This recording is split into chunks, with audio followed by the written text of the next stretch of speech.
Экологи, Росприроднадзор совместно с администрацией Магаса намерены принять более жесткие меры в отношении нарушителей санитарного состояния столицы Ингушетии. Сброс строительного мусора наблюдается сразу в нескольких местах. Поймать виновников пока не удается. Скоро будут проводить рейды непосредственно на стройках. Марина Муталиева подробно.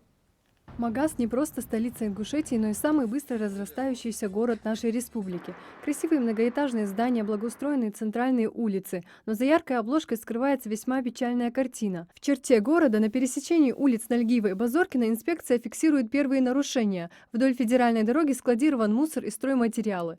По закону злостным нарушителям грозит за это немалый штраф – 300 тысяч рублей. Но не пойман не вор. Я бы предпочел, чтобы кто-нибудь посмотрел за этим. Приезжают КАМАЗы, бросают мусор.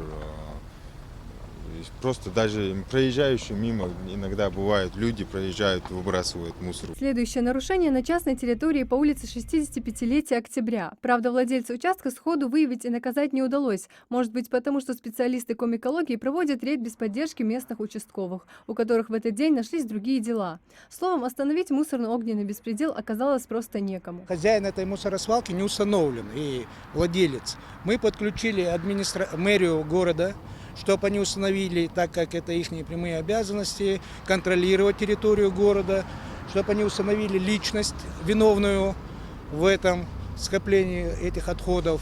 А дальше они по своей линии будут принимать меры, мы по своей. Так как видим, это не за один день накопившийся мусор. На данный момент мы видим, идет поджог строительных отходов, так что это не просто грунт там. Право гражданина России на благоприятную окружающую среду гарантировано нам законом об охране окружающей среды. Но в природоохранной зоне реки Сунжа этот закон явно игнорируют. Вдоль этого берега правого от нас это вот примыкающая территория города Магас. Мы видим, как строительными организациями скидываются свои отходы вдоль берега, учитывая, что это водоохранная зона.